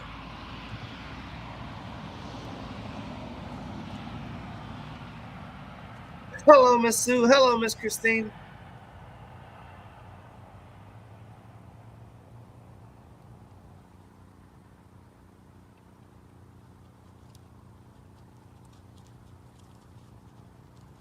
All right, make sure we're not walking as much as our horse is walking.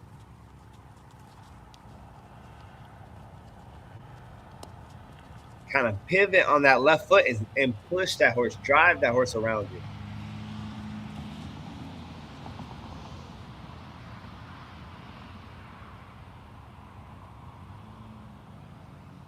Sometimes Diesel will kick out a bit whenever the popper hits his side. What do I do when he does that? So you're standing up by the shoulder and you're driving around. So when he kicks out, you should be out of the kick zone. So just keep popping. But we don't want you retreating, because the more you retreat and walk backwards like you're doing, the more he thinks that he has a say or an opinion.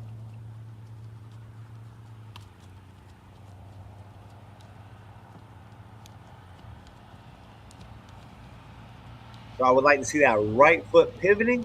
And if you are going to move your feet, then you're moving your feet towards him in a straight line, and he's moving away from you, but you're driving. To me, it looks like you guys are dancing and you're circling together, which is beautiful. It's nice, but it's very even. This is Angela and Diesel, and not we're a doing clear the driver whirlybird and not a clear in vehicle. grade 1. So she's going to wrap it around his butt, do a little whirly bird.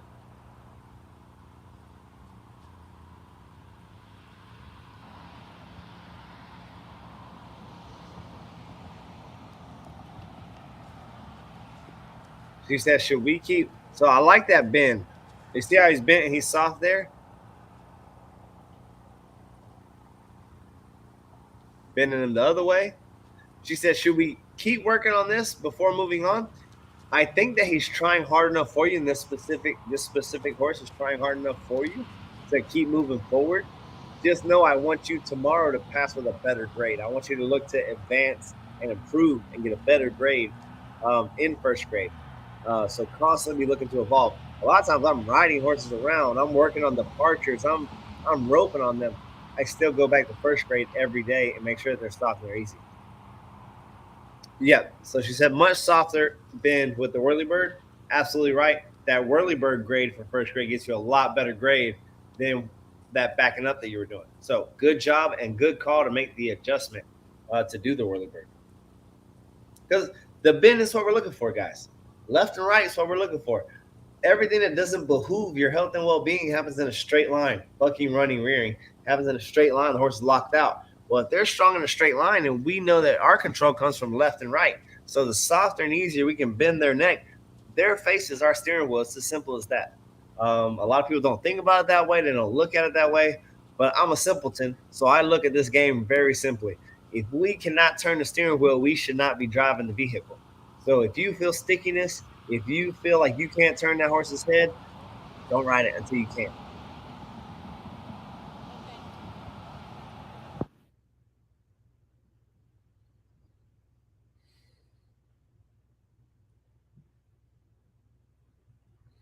So see right here, look at him driving that mare around.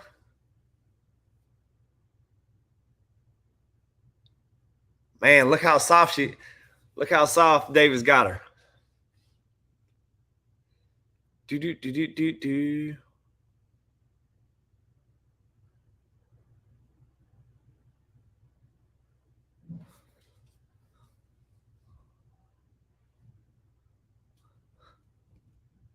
Make sure I got the volume up because it doesn't even sound like she's squealing. Progress.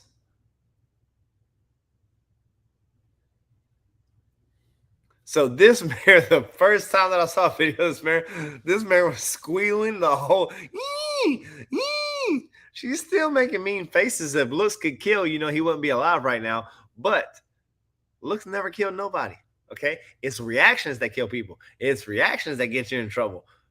The mare can be as marish as she wants to be, as long as she doesn't kick us, bite us, buck us, run into it, do anything to put us in danger. She can talk behind our back all she wants to, as long as she's not physically doing anything. And what happens is when she stops physically doing anything, life gets easier for her because we're not grabbing on her, we're not flexing her, we're not messing with her. So I really don't pick on those faces or the tail swish or things like that. I pick on things that physically put me in harm's way, and I release on everything else very quickly. A sour horse will get right, will not be sour, will unsour. The opposite of souring, they'll do that. A mare will stop being so marish. Like, this is so much better for this mare right here. Like, look, her tail is, I don't even know how she's going forward. Without swishing her tail, I could have sworn she was a helicopter in the last video. The only way she can go forward was her tail swishing around. Shoo, shoo, shoo, shoo. It was her propeller. Look, she's going forward. She's not even swishing her tail. Good job, fella.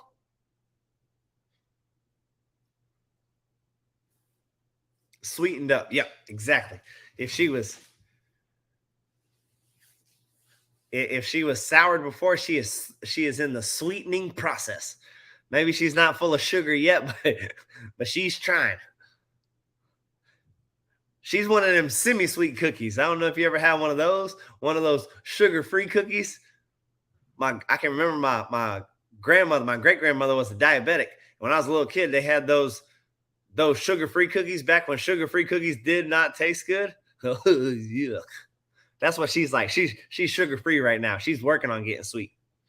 Has a come get me trick. Is it snowing up there? Undivided attention. Oh, fancy.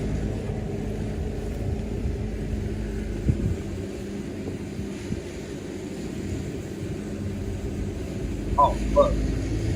Looks better than stuff. All right, Miss Betsy. You're backpedaling.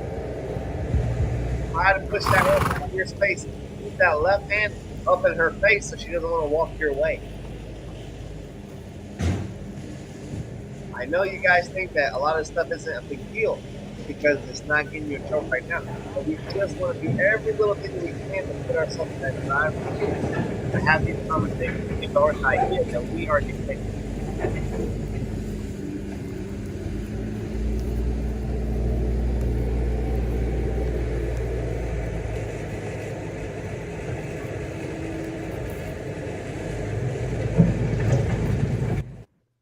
Miss Jen says, I love that so many people are working in the twilight, even past dark, putting in the work, even past dinner time. Absolutely. You want to get better? That is what you got to do. We're out here working before the sun is up. It's well after the sun is down. Kelsey's still on a horse out there. She rode the last horse that I had left to ride.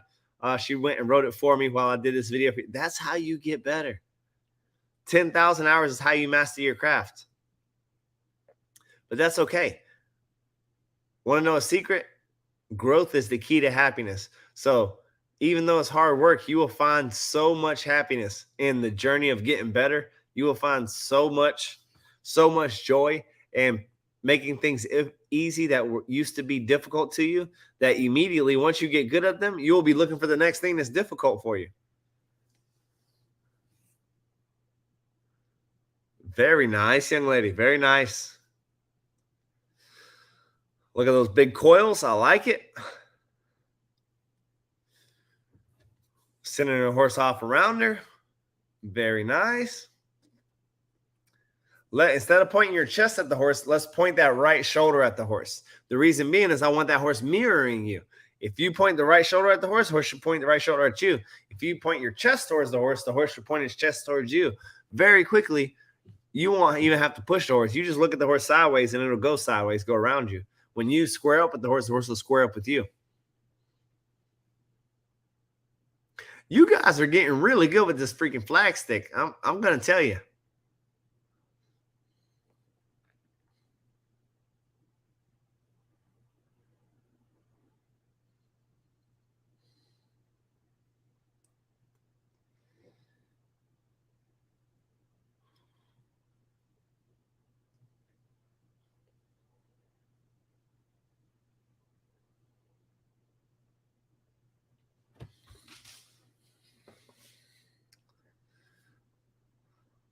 Now he looks distinguished. He has a scarf on. Oh, yeah. He looks like a Ted. Like somebody you see at the yacht club that has a sweater tied around his neck. He's a distinguished lad. Does the MG halter and bridle work the same without a lead rope attached? Like if I'm riding bareback and don't have anywhere to tie the lead rope, can I just remove it? Or will the knots and halter and direction will work the same? As long as you have your clip underneath to make sure it doesn't rise up their face. If you just have a halter and reins, that is fine. No problem at all. Also, if you're riding bareback, one of the things you might want to do is take that lead rope, double it up, and tie a necktie around your horse, a bowline around your horse. So whenever I go places that I'm starting horses in English saddles, what I'll do is I'll take that lead rope. It doesn't tie to an English saddle because there's nowhere to tie to. So what I do is I take the lead rope and double it up and put a bowline around their neck, which hangs out around their withers, and it gives me something to hold on to if things were to get a little Western, if you know what I mean. So that might be something you want to do as well, Miss Jen. If you're riding bareback around, hey, double up that rope and tie a bowline in it. So it's right around the withers. You can hold on to that if things get a little sketchy or dicey, but you don't need that lead rope for the halter to work good. All right, guys. It's been a wonderful evening. You guys are troopers.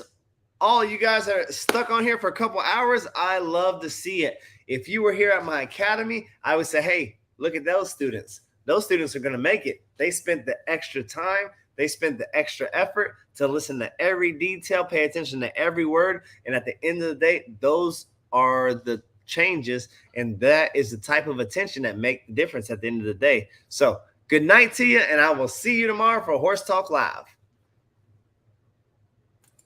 Bye-bye.